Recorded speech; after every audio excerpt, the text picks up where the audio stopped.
Ihambalos Multimedia Channel, IMC, kakampi ng mga naaapi, kaaway ng mga umaapi. Ihambalos ang kaaway ng sambayanan, ngunit bigyan ng pagkilala ang mga manggagawa ng kabutihan. Basta may mahalagang isyo, hihimayin at bibigyan ng opinyon ng Ihambalos Multimedia Channel, IMC. Halina't panurin ang isa na naman edisyon na ating bibigyan ng sapat na paghimay. Narito ang iyong kabalitaan, si Mr. Oragon ng Bayan.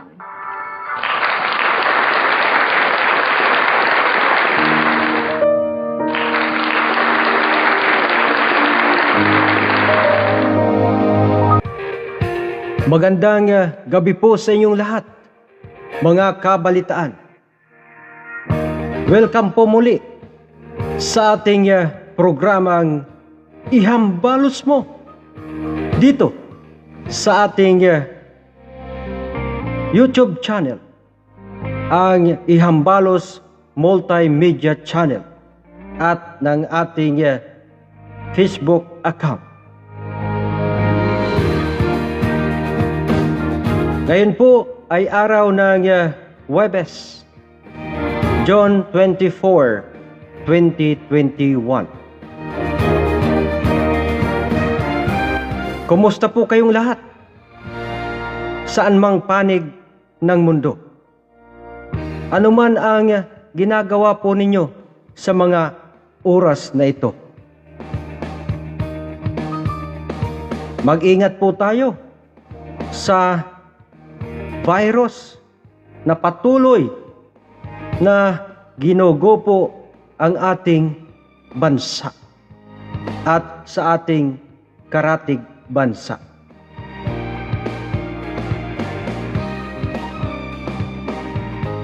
Mga kabalitaan,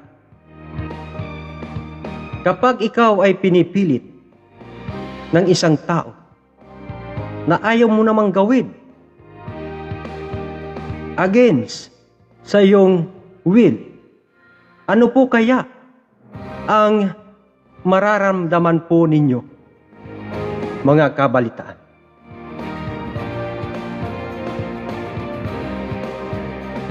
Ngayong gabi, ang ating IMC issue, Duterte ay nagsabi, and I quote, "Magpabakuna kayo o ipakulong ko kayo sa silda." Isa pong tanong ng ating Pangulo, isa pong panggigipit ng ating Pangulo sa ating, lalo na ang hindi po magpapabakuna laban po sa COVID-19. Mga kabalitaan, ang tinuran ng ating Pangulo ay isang forma ng panghaharas sa atin, lalo na yung ayaw magpabakuna dahil po sa takot, dahil po sa mga side effects.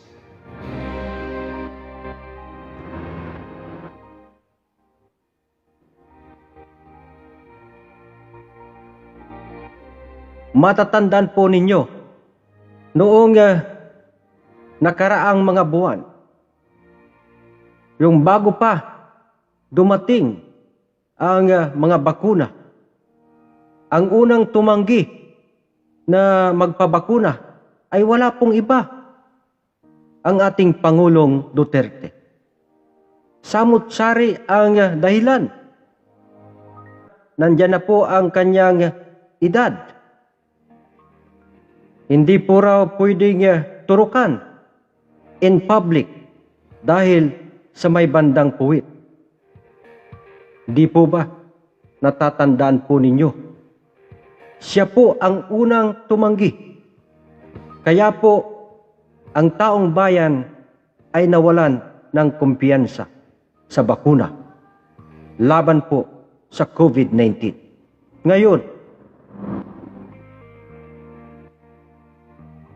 Ngayon po, siya na ang nagbabanta sa atin na ipakukulong po tayo kung hindi tayo magpapabakuna. Ano pong batas ang malalabag ng mga mamamayan kung hindi po magpapabakuna, Mr. President?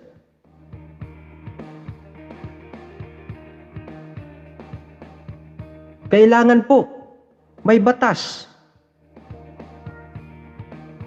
na magpaparusa sa mga tao na kapag hindi ka magpabakuna ay ikukulong ka. May specific na term kung hanggang kailan ka sa kulungan sapagkat napapaloob yan sa batas kung mayroon man. Wala po tayong batas. Kaya po, suntok sa buwan naman itong kanyang tinuran. Baka sabihin naman nito ng ating Pangulo, siya ay nagbibiro lamang. Ang mga taong naniniwala sa ganito ay sasabihin naman ng Pangulo, kayo ay mga estupido.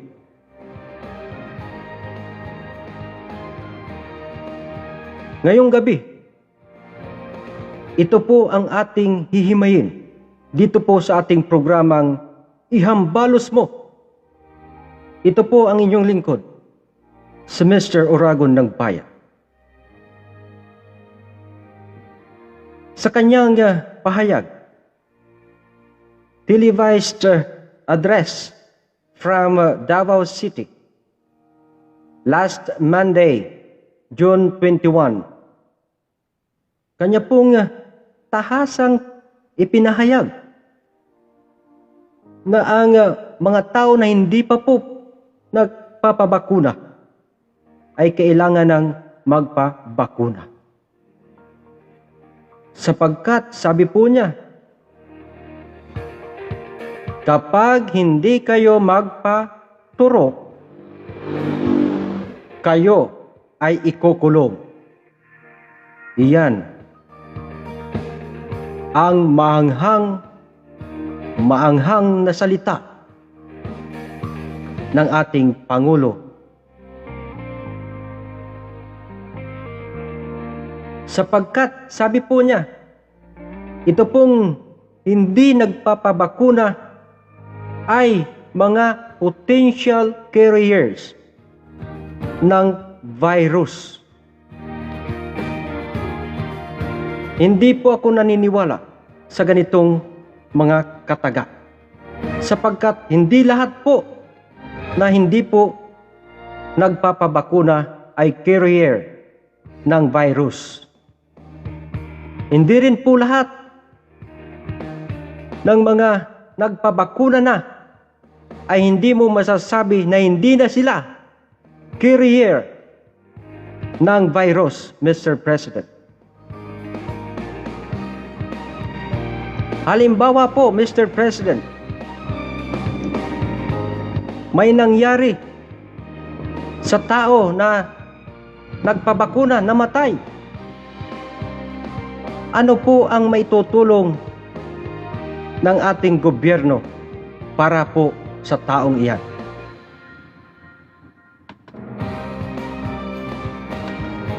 Mabibigyan po kaya ng ating gobyerno ng pinansyal na tulong ang mga kaanak nito?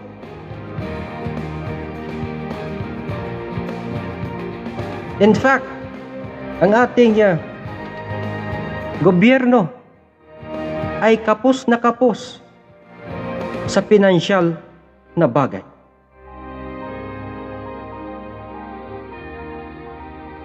Sana kung mayroon pong konkretong programa ang ating pamahalaan, katulad po ng ganito, kapag namatay ang isang tao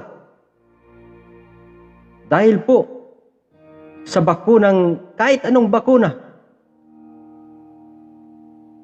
gumawa po kayo ng batas patungkol po dyan na bibigyan po ninyo ng pinansyal na ayuda ang taong namatay o ang taong kanyang kaanak.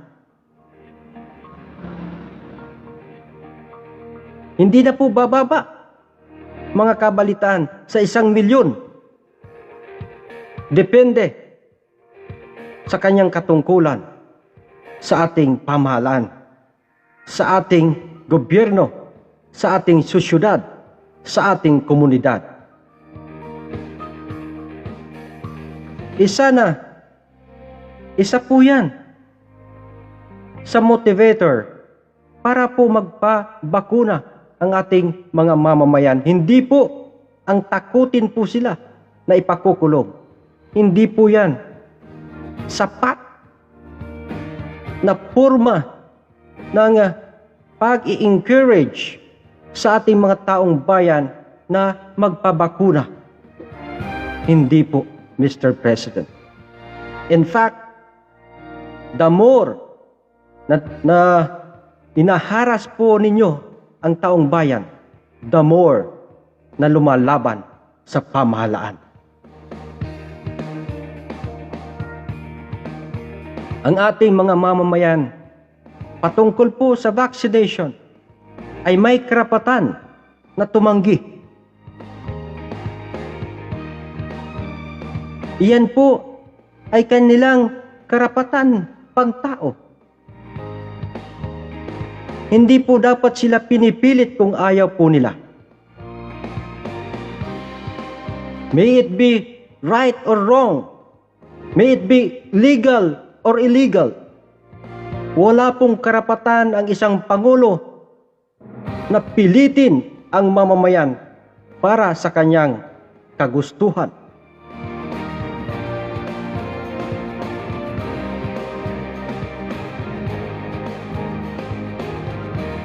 Sa ibang bansa, mga kabalitaan, mayroon pong ganitong polisiya, ang mandatory vaccination program nila. Ngunit hindi po nagtagal sapagkat marami ang kumontra, sapagkat ito ay isang uri ng paglabag sa ating karapatan. Karapatan na mamili. Ang vaccination ay isa pong personal choice ng isang tao. Hindi po choice ng Pangulo. Kung siya nga po, ang ating Pangulo ay tumanggi noon, how much more tayong mga mamamayan. In fact, siya ang unang walang tiwala sa mga bakuna. Ang kanyang itinurok, mga kabalitaan, for your information, yung bakunang itinurok sa kanya ay hindi pa po approve ng FDA. Ngunit itinurok po sa kanya. Yan po ay illegal. Illegal po yan. Ngunit siya po ang Pangulo, makapangyarihan, nasunod ang kanyang ninanais. Ngayon sasabihin niya, ipapakulong niya. So, bring it on, Mr. President. Kasama ako. Sapagkat hindi po ako magpapabakuna. Ngayon pa lang, magpatayo ka na ng mga kulungan. Sapagkat maraming mga tao, maraming mamamayan ang makukulong. Kung ganyan ang polisiya mo patungkol po sa pagbabakuna laban po sa COVID-19. Tingnan po natin kung mayroon ka pang pera na ipagagawa ng mga selda. Milyong mga Pilipino ang makukulong. kasama na po ang inyong lingkod. Hindi po ito makatwiran, Mr. President. Hindi ganito ang dapat na pulisiya ng ating pamahalaan. Ang takutin, ang gipitin ang mga mamamayan, masunod lamang ang iyong kagustuhan.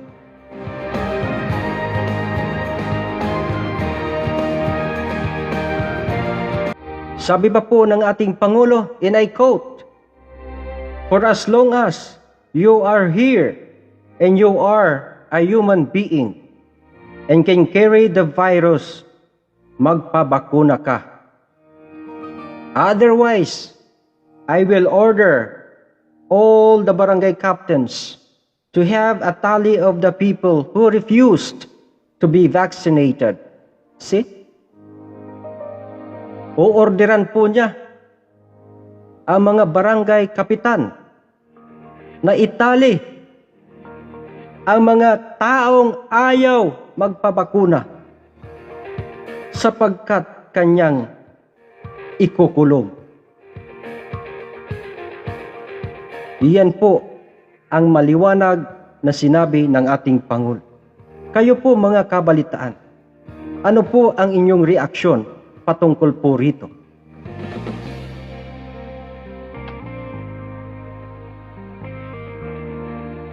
Ang ating ama, ang ating bayan, parang isang pamilya sa loob ng isang tahanan. Ipagpalagay po natin, ang ating ama at ang kanyang anak ay ipinakakasal sa isang babae na ayaw ng kanyang anak. Ngunit, gustong-gusto ng kanyang ama.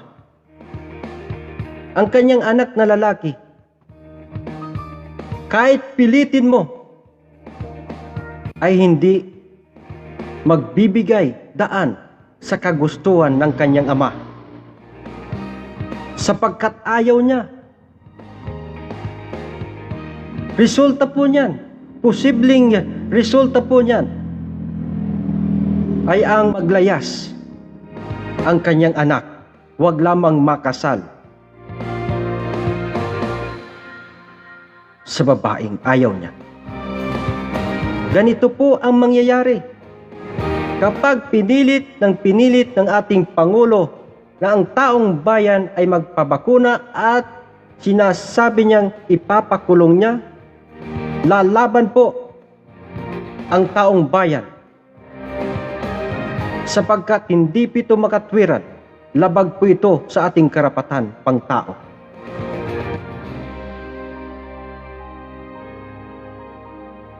Wala pong sapilitan dapat. Wala pong mandatory dapat.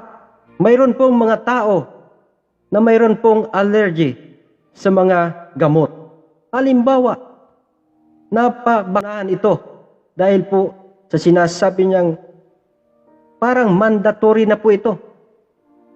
Tinurukan po yung may allergy sa mga gamot. At pagkatapos ng vaccination, namatay ang taong iyan. Sino po ang sisisihin? Magbibigay ka, Mr. President? Sisihin ka man, wala nang mangyari sapagkat patay na ang isang tao. Mabuti kung bigyan mo ng milyong-milyong piso ang kaanak nito. Wala naman. Wala ka naman konkretong programa patungkol po dyan sa sinasabi mong mandatory vaccination. Kuda ka ng kuda. Wala ka naman programa para dyan.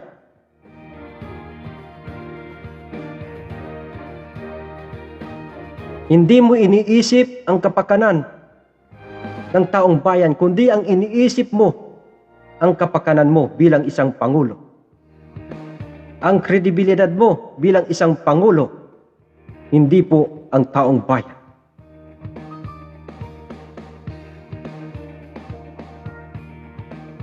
Sabi pa po niya, and I quote again, I'll task the DILG, the Department of Interior and Local Government, to do that, to look for these persons.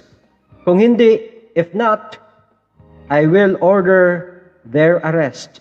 Sa totoo lang. Why?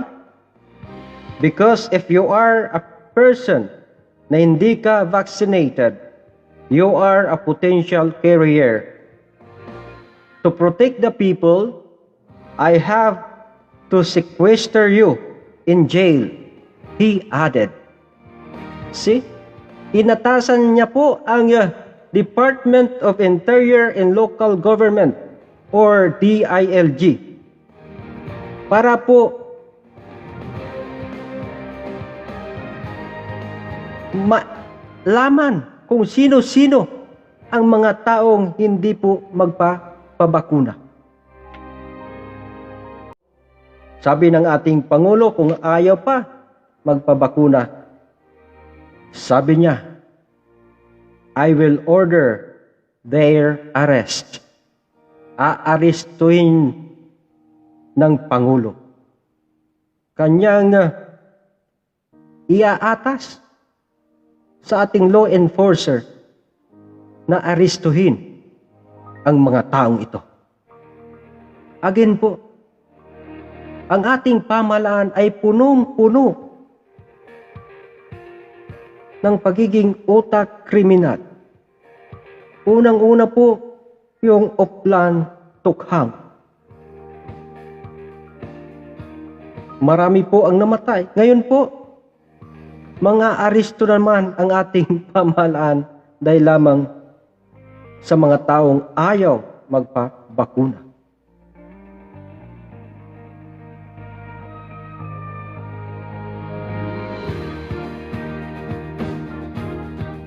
Duterte further said, mamili kayo. Oh, sabi niya, mamili kayo.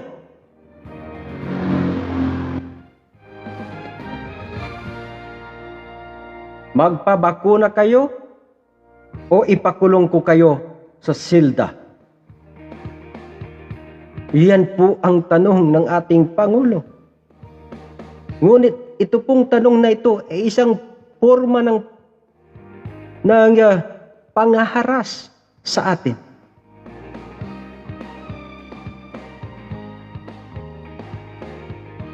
Hindi po ganito dapat ang Pangulo ng ating Republika. Sa Amerika po, sa ibang panig ng ating mundo, wala pong sapilitan na naganap sa mga pagbabakuna. Kahit po sila ay sobra rin nahihirapan dahil po sa COVID-19, sa pandemyang ito. Sapagkat alam po nila, iyan po ay personal choice. Hindi po yan choice ng isang leader, ng isang pangulo para sa isang tao.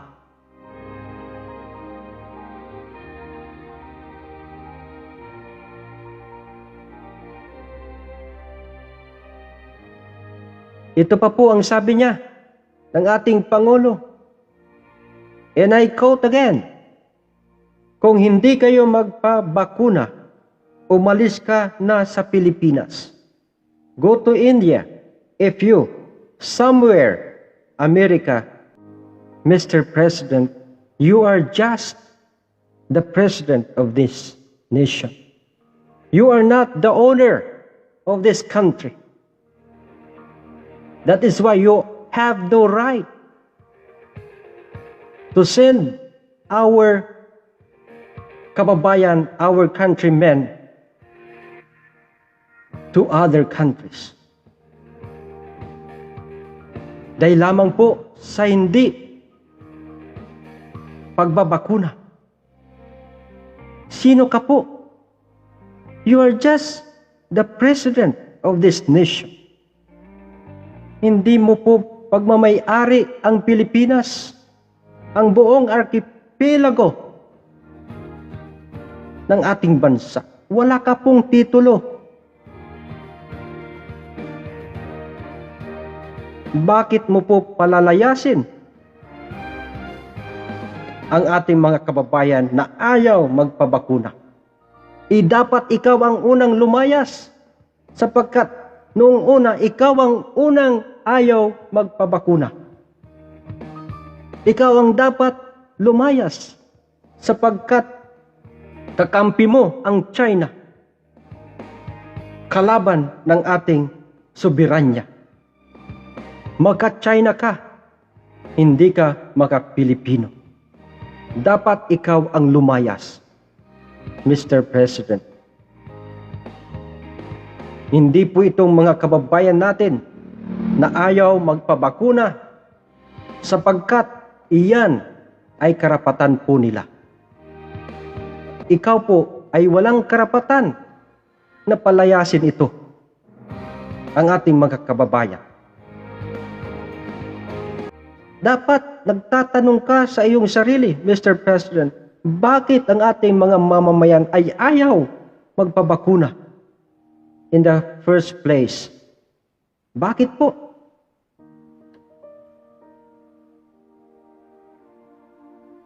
Dahil po, sabi ko po kanina, ikaw po ang una ang tumanggi sa bakuna. Samut-sari ang iyong mga dahilan. Ngayon, nagpabakuna ka na hindi naman approved pa ng FDA. Ngayon, makikita mo po ang ating Pangulo, mga kabalitaan, sa kanyang mga televised address, sa kanyang weekly televised address. Typically po, wala pong face mask ang ating Pangulo. Hipokrito po ang ating Pangulo. Nagsasabi na magmask ka, iwasan ang COVID-19. Hindi po seryoso ang ating pamahalaan sa paglaban sa COVID-19. Mismo ang Pangulo disregarding the IATF protocols. Simpleng protocol po ang pagsuot ng pananggalang sa mukha, ngunit hindi po niya magawa. Kitang-kita ng taong bayan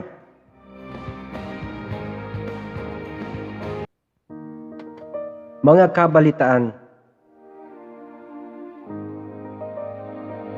Ang isang Pangulo ay hindi dapat nagbabanta sa kanyang mamamayan.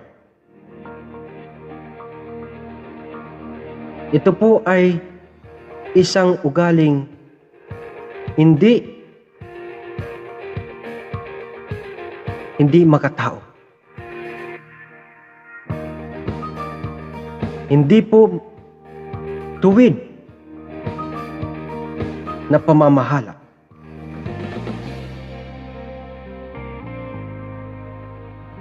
Wala po tayong napapala sa ganitong Pangulo. Simula't simula pa.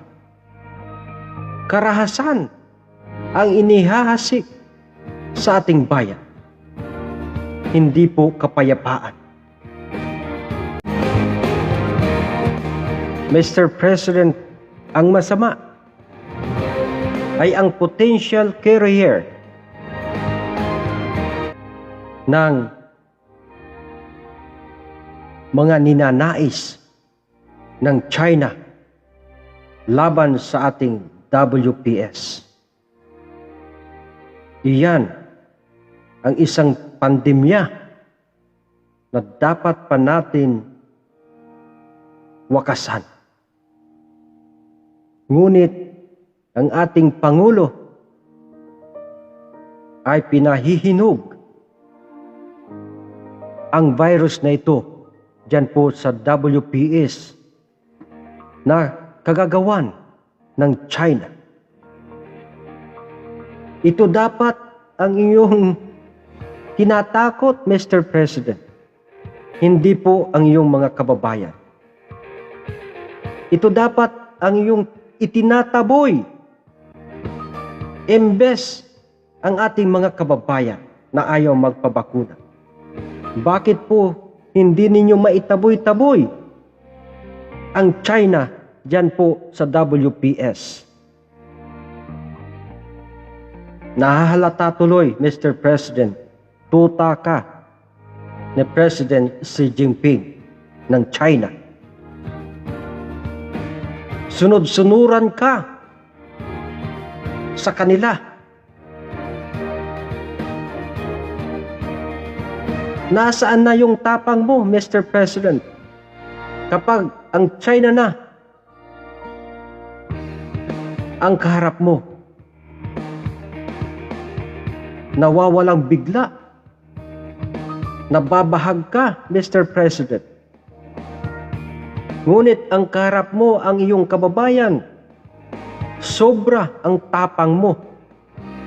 Sobra-sobra.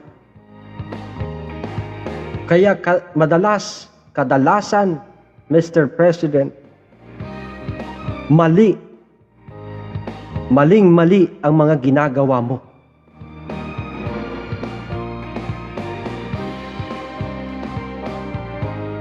Hindi ka po talaga tunay na matapang. Matapang ka lang sa kapwa mo Pilipino.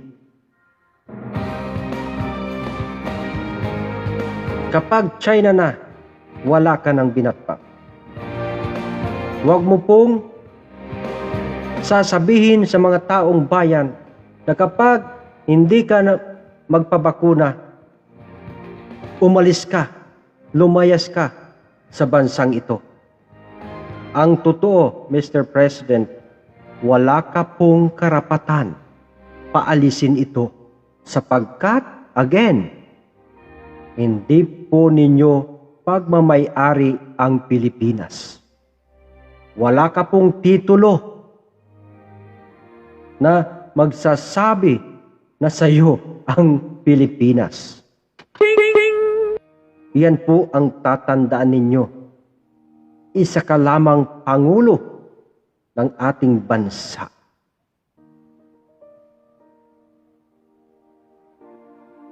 Huwag niyo pong itataboy sa India, sa Amerika, ang ating mga kababayan. Ang dapat mo pong itaboy ang mga Chinese dyan po sa WPS, sa ating exclusive economic zone. Kung talagang matapang ka, Mr. President, itaboy mo po sila. Ngunit wala ka pong kuko sa mga singkit na ito. Napudpud siguro sa kakapit mo sa laylayan ni President Xi Jinping ng China. Sana po ang isyong ito, huwag po kayong matakot sa ating Pangulo. Hindi po yan magpapakulong, tandaan po ninyo yan. Kung ayaw po ninyo, manindigan po kayo. Ako po ay maninindigan. Ayaw ko po magpabakuna. I'd rather go to jail than to be vaccinated.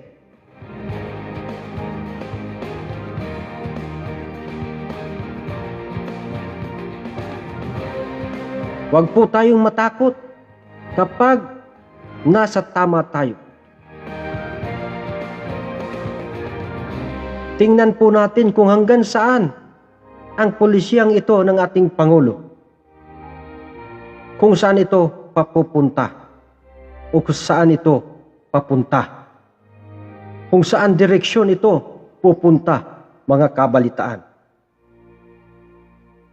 Again, mga kabalitaan, huwag po kayong matakot sa kanyang banta. Wala po siyang karapatan na ipakulong po tayo. Wala po siyang karapatan na itaboy po tayo sa sarili nating bayan. Again, mga kabalitaan, siya dapat ang mawala sa Pilipinas. Sapagkat siya ang nagdala ng mga salot dito sa ating bansa.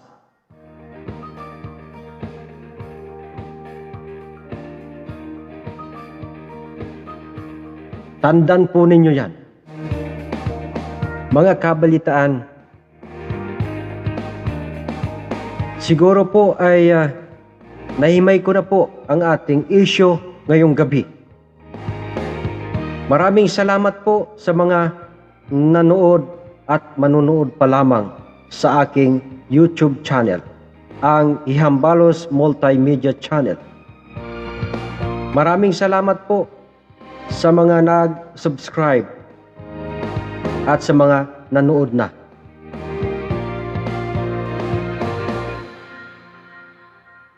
Aking didiinan, huwag po tayong matakot sa banta ng ating Pangulo na ipakukulong po tayo kung hindi po tayo magpapabakuna.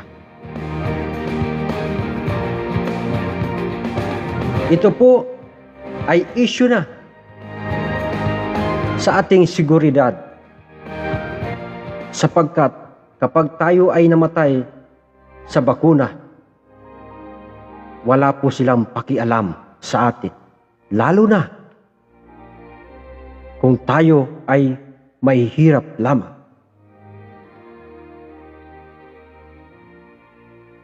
Para po sa ating safety, manindigan po tayo, sapagkat tayo ang nakakaalam ng ating katawan. Kung ano mayroon po tayong sakit sa ating katawan, hindi po ang Pangulo ng Republika ng Pilipinas.